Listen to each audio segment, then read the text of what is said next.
I heard a lot of voices around me as I tried to open my eyes. For some reason, my body wouldn't allow me to wake up, and I was scared as hell. I hated when this happened. Whenever I had nightmares, my body would allow me to open my eyes at times, and it was the scariest thing.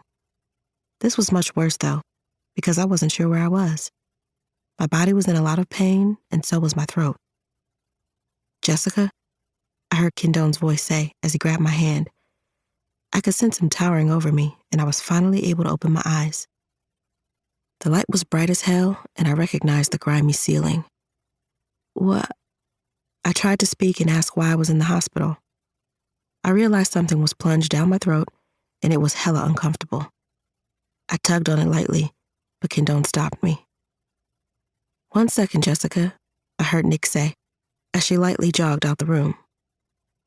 My eyes burned from the light, and my head ached due to all the confusion.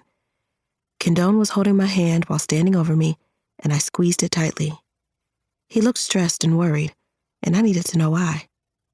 The nurses came running in and removed the bothersome tube out of my mouth. One nurse handed me a cup of ice water, and I downed it like it was my last.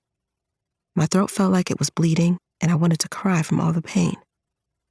As soon as I was done, I put my arm out to let her know to refill my cup immediately. Suddenly, I palmed my stomach and exhaled heavily. Once I realized I was still pregnant. My stomach was much bigger, letting me know I had been here for a while. "Can we prop her up?" Nick asked the nurse. "Sure," the nurse replied as she brought the top half of my bed up so I could sit up straight. I felt a little hand grab my finger, and I looked down to see baby Kendrick. He was standing near my bed, clutching my finger tightly in his little hands. "He can walk?" I finally asked in a scratchy voice. Nick shook her head yes, and then got up to grab him. "How long have I been here?" I asked Kendone with tears sitting in my eyes. 6 months, babe. You're going to give birth any moment now," he said with a worried expression. I looked down at my huge stomach and wanted to cry hysterically.